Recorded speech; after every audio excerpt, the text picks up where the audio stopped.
공부TV 시청자 여러분, 오늘은 새로운 컨텐츠를 좀 해보려고 합니다. 그 주간 브리핑이라고 해서 이번 주에 제일 핫했던 뉴스 기사들을 좀 모아서 여러분들께 설명드리는 내용인데요. 요즘 많이 바쁘잖아요. 그래서 부동산 뉴스를 하나하나 찾아볼 수 없고 하신 분들을 위해서 제가 간략하게 꼭 알아야 되는 것들만 해서 취합해가지고 설명드리는 시간을 갖도록 하겠습니다. 기사 위주로 진행될 거고요. 불편하신 분들은, 시간이 없으신 분들은 뒤로 가기 해서 중요 헤드라인만 좀 보시면 되겠습니다. 시작할게요. 자, 우선 GTX 관련된 게 아직까지도 뜨거운데요. 기사 하나 보고 가겠습니다. 강남 관통하는 GTX-D 호재 검단 하남 집값 온기 기대, 이렇게 매일경제에서 1월 25일 날 나온 기사인데요.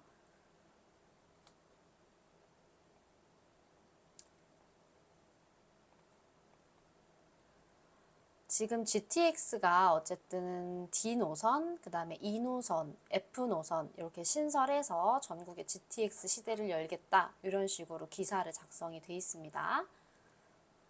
지금 서울하고 경기, 인천 이런 식으로 크게 좀 범위가 확장되고 있고, 강원, 춘천, 원주, 동두천, 천안, 아산 이런 식으로 지방에 있는 도시까지 계속 넓혀서 GTX가 연장이 된다, 이런 내용의 골자로 한 경제 뉴스입니다.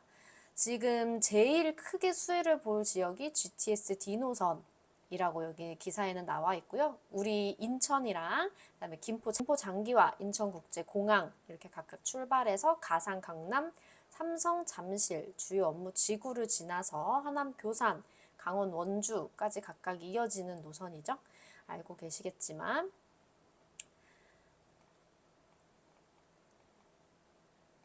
보면 GTX 신설 연장 지역 교통개발 호재 이렇게 표가 나와 있어요.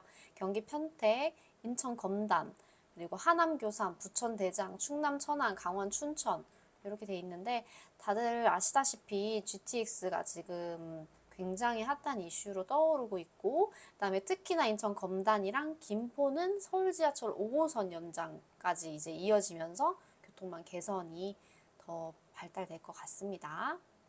교통망 효과, 부동산 침체 속 인천 서구, 김포, 평택 집값 상승 이렇게 되어 있는데, 이제 GTX 발표가 나면서 매매 가격이라던가 전세 가격이라던가 이런 게 이제 올랐다, 이런 내용의 골자로 한 기사입니다. 요거는 근데 제 생각에는 기사 GTX가 발표가 나면서 살짝 반등한 것 같지 않을까 싶긴 한데, 네, 그런 기사를 가지고 이제 작성을 했네요. 제가 PPT에 요거 하나 또 같이 이제 이거 SBS 뉴스예요. GTX 호재 기사가 나면서 일단 계약금부터 넣으세요, 이런 기사가 떴더라고요. 이거는 1월 27일 토요일 날 제가 이제 캡처한 기사인데요. GTX 기사가 나가면서 GTX 주변에 이제 있는 부동산들이 일단 계약금부터 넣어라, 이런 식으로 얘기를 했다, 뭐 이런 내용인데, 지금 춘천도 그렇고 원주, 김포, 특히 김포는 5호선도 수혜가 있으니까요. 그리고 인천도 GTX B, D 요게 이제 같이 이제 맞물리면서 계약금부터 넣어라, 뭐 이런 골자로 한 기사를 제가 좀 가지고 와봤고요. 그 다음에 아직 노선을 모르시는 분들을 위해서 여기 보면 1, 2기 노선도 이렇게 돼 있습니다. 그래서 2단계까지 나와 있고요.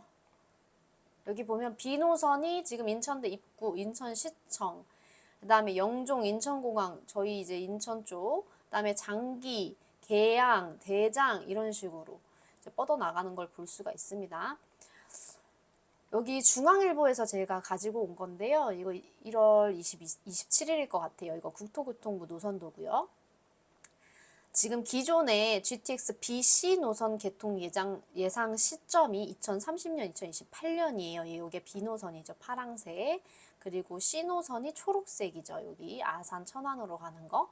요게 이제 신설하는 2기 사업 DEF, 이번에 발표된 게 1단계 개통 목표 시점이 2035년입니다. 거의 11년 정도 남았네요. 그래서 여기 민간 투자를 적극적으로 유치한다고는 하지만 EF 경우에는 철도 이용 인구가 충분하지 않아서 사업성이 낮다라는 평가를 받고 있다. 약간 부정적으로 이렇게 기사가 있는 거 발췌를 또 한번 해봤습니다. 그 다음에 인천 같은 경우에는 또 철도가 또 이제 하고 있죠. KTX. 그래서 여기 2월 1일자 오늘 아침 뉴스인데요. 인천 6기 1호 공약, 인천발 KTX 민선 8기 핵심 공약 GTX D, Y자 E 모두 실현하겠다. 이제 이런 식으로 기사를 냈습니다. 여기 사진이 잘 안 보이시겠지만 이 KTX랑 GTX D, E 노선이 이제 이렇게 다 섞여서 추진을 해보겠다. 인천의 철도망을 구축하겠다. 추진 계획 노선도예요. 인천시에서 제공을 한 거고요.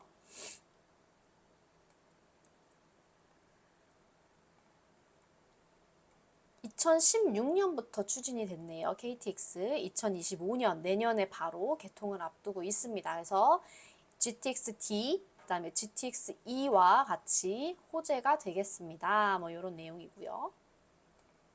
이제 뭐 개통이 얼마 안 남았으니까 KTX에 대한 어떤 기대감이 또 다시 올라가고 있겠죠. 그래서 GTX와 더불어서 인천발 GTX 내년 개통, 인천에서 부산, 목포까지 2시간대 주파할 수 있다. 이렇게 이제 기사를 냈고요. 목포까지 2시간 10분이면 갈 수 있다고 하는데 뭐 한번 개통을 하면 또 타보고 싶네요. GTX B노선은 인천대 입구, 인천시청, 부평, 서울역, 청량리, 경기 마석이 B노선이고요. 그리고 월곶, 판교, 복선전철, 그다음 송도역, 시흥시청, 광명, 인덕원, 판교까지 2030년, 2028년 개통. 아까 말씀드렸던 그 내용 다시 한번 돼 있고요. GTX B노선이 개통되면 이제 송도가 수혜 지역이 될 수 있죠. 그래서 서울역까지 30분 이내에 가능합니다. 이렇게 접근성이 우수해진다. 그 다음에 수도권 거점 간 이동 30분대 가능하다. 광역철도망 확충 사업을 하겠다. 뭐 다 어쨌든 거리가 짧아진다. 뭐 인천 2호선이랑 뭐 고양이랑 또 연결된다. 이런 내용. 계속 철도 사업을 추진해보겠다. 국가적 철도망 구축 계획이 반영될 수 있도록 해보겠다. 이런 내용이고요. 그 다음에 제2공항철도 건설 또 얘기 있었죠.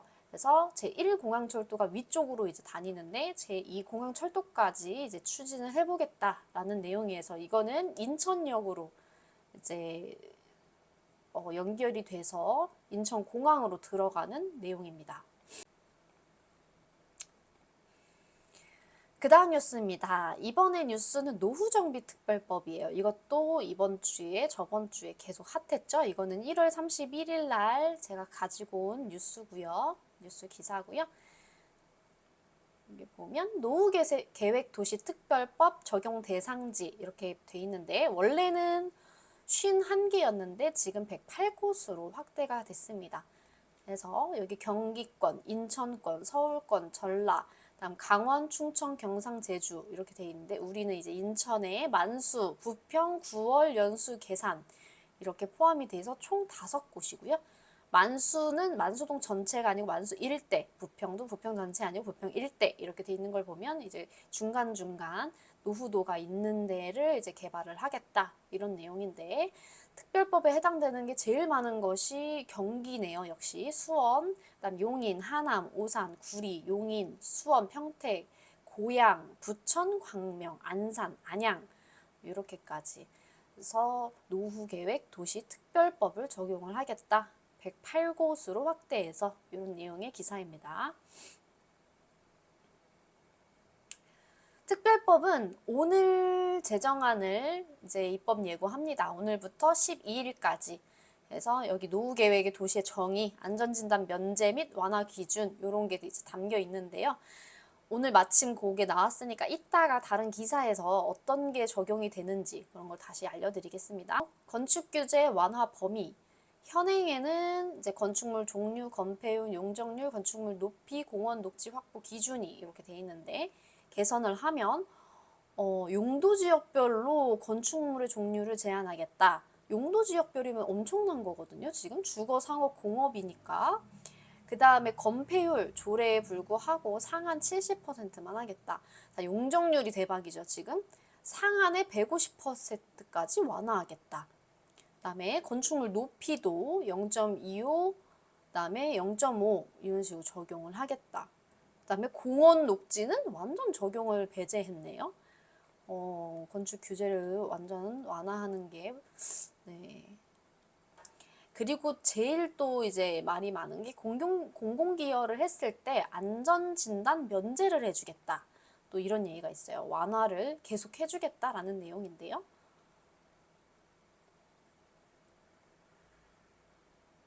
다른 뉴스를 한번 볼게요. YTN인데요. 정비 사업이 빨라진다. 용적률 최대 750%라고 돼 있고요. 750%라는 거는 최대니까 생각해 주시면 되고, 아까 법정 상한선 150%까지 된다. 그 다음 주거지역 용적률 상한선은 200에서 300, 준주거 500. 근데 이게 이제 150으로 되면 주거지역 450, 준주거 750. 그러니까 기존 20층이 75층으로 늘어날 수 있다라는 내용이고요. 그리고 안전진단 아까 면제된다고, 공공기여 요건 충족하면 두 가지가 아까 있다고 했죠. 그 부분을 다시 한번 얘기를 해주고 있네요. 용적률을 엄청 높여서 층수를 높이겠다 이런 내용이고요. 절차는 어떻게 되냐 이런 내용을 여기선 또 다뤘습니다. 미래도시 지원센터를 설치했고, 그 다음에 이번 달부터 현장 설명회를 하겠다 이런 내용이 또 있고요. 아까 5월 선도지구 지정 기준과 평가 절차 공개하겠다라는 내용 아까 있었죠. 그래서 하반기에 먼저 사업에 착수할 선도지구로 지정할 예정입니다. 그리고 현 정부 임기 내 첫 착공을 해서 오늘 30년 첫 입주를 목표로 삼았다라고 돼 있는 거 보니까 정부가 바뀌기 전에 추진을 일단 해보겠다 이런 내용이고요. 그 다음에 요거는 좀 제가 눈여겨보고 있는 생활 숙박시설에 대해서 가져와 봤습니다. 생활 숙박시설이 뭐야? 라고 하시는 분들도 있는데 아마 오피스텔이라고 아직도 생각하시는 분들도 계실 것 같아요. 지금 매일경제 뉴스고요. 1월 31일 날 뉴스입니다. 생숙이라 하면 생활 숙박시설이고요. 국회에서 준주택을 검토하겠다. 정부 주거는 불법이다. 이렇게 맞서고 있다. 뭐 그런 내용이죠. 생숙이 뭐냐? 생숙은 오피스텔이 아니에요. 그래서 숙박시설입니다. 말 그대로. 모텔이라고 생각하면 되겠죠?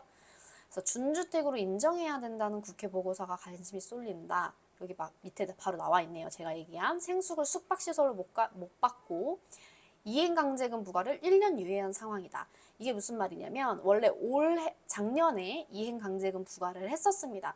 그런데 이제 생숙을 가지고 있는 소유자들의 반발로 인해서 1년 지금 유예해서 이번 연도까지는 유예된 상황이에요. 그래서 그 내용을 얘기를 한 거고요. 그거는 예전 이제 뉴스에 있었기 때문에 여기는 다시 다루진 않았네요.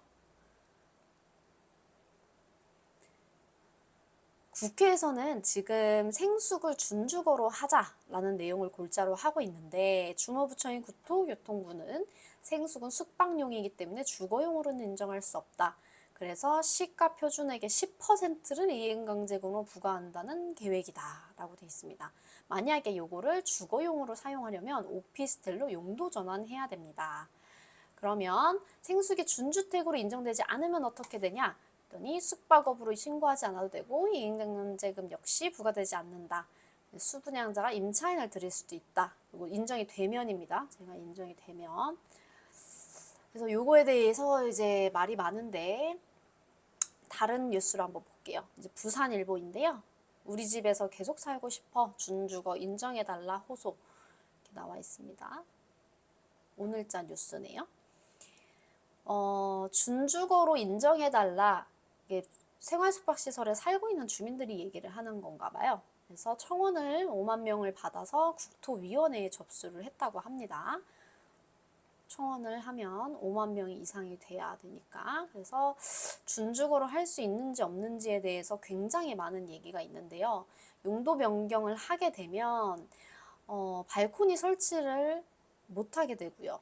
그러니까 오피스텔로 용도 변경을 하면 전용 출입구 설치 요거 이제 건축 기준을 완화하는 건데요.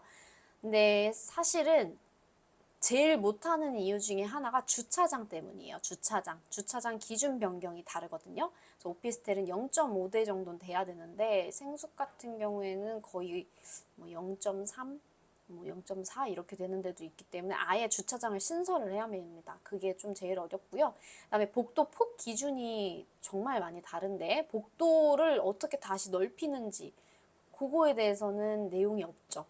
그건 다시 건물을 지어라 뭐 이런 거랑 똑같은 얘기인 것 같은데 어쨌든 이런 문제가 남아있기 때문에 여기 뒤에도 바로 나와 있네요. 주차장과 복도폭은 건물을 뜯어내야 하는 문제이기 때문에 해결이 사실상 어렵다. 그래서 많은 분들이 생숙을 오피스텔로 용도 변경하지 않고 못하고 있는 거죠. 그래서 처분은 유예하되 숙박업 신고를 해라 라고 하는데 생활 숙박업 신고를 하려면 법인을 만들거나 아니면 30인의 그러니까 그 법인을 만들려고 해도 임대인의 30명 이상이 이제 법인을 또 신고를 해야 됩니다. 그런 법적인 문제가 있어서 사실상 일반인들이 오피스텔 한 가구를 가지고 있으면서 하기에는 쉽지 않습니다. 그래서 이제 그런 내용의 골자로 한 내용이 이제 네, 그쵸. 문제가 많죠. 왜냐하면 분양을 받았을 때 생활숙박시설로 모르고 받으셨던 분들도 많아서 그냥 오피스텔이다. 뭐 이런 식으로 해서 분양을 많이 했었거든요. 그래서 그런 부분들이 또 문제가 되고 있고, 뭐 시행사에 이제 소송하시는 분들도 있습니다. 그래서 이게 뭐 단 하나의 문제가 아니기 때문에 그런 게 조금 어렵고요.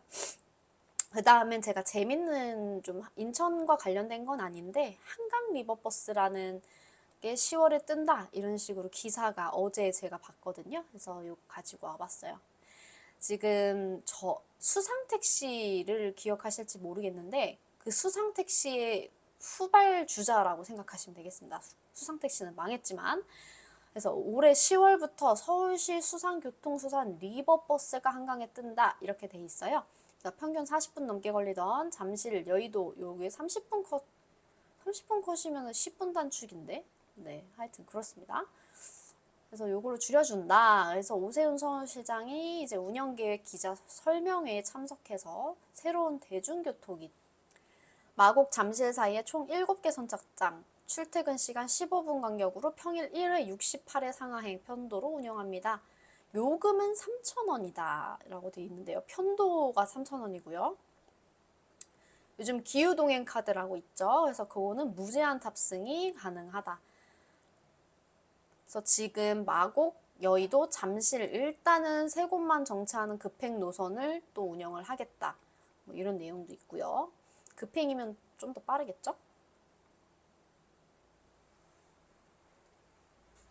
그리고 이제 환승에 대한 얘기가 있어요. 수도권 대중교통 연속 이용 시 이용 추가 부담을 줄이기 위해 경기 인천과 논의에 환승 할인을 적용할 계획이다. 환승이 되면 굉장히 요금으로서는 메리트가 있을 것 같아요. 자, 여기 접근성에 대한 문제가 나오죠. 접근성 문제가 가장 관건이 될 것이다. 특히 바람, 그쵸. 물에서 하는 거니까 바람이 될 수도 있고, 계절, 추우면 또 힘들 수도 있고, 근데 이제 여의도와 뚝섬, 옥수는 매우 가깝게 연계돼 전혀 걱정할 필요가 없는데, 제가 알기로는, 저번 어제 기사에서 본 바로는, 잠실과 뚝섬, 마곡, 망원이 되게 선착장과 멀다고 봤거든요. 도보로 한 20분 정도 걸린다고 봤습니다. 그래서 그런 것들을 어떻게 해결할 것인지, 물론 이제 대중교통 버스를 이용해서 하겠다. 뭐 따릉이, 그러니까 자전거까지도 이제 탑승이 가능하거든요. 그래서 연계 수단으로 하겠다라고 하는데 어쨌든 기대를 또 해보겠습니다. 재밌는 기사여서 리버버스, 한강 리버버스라고 합니다. 이번 연도 10월에부터 이제 시행한다고 하는데 어떻게 될지 이번에는 망하지 않을지 좀 잘 안 망하고 잘 됐으면 좋겠네요. 자, 오늘은 주간 브리핑 여기까지 하겠습니다. 저는 매주 금요일마다 올 거고요. 이번 주말도 행복하고 좋은 하루 보내세요. 안녕.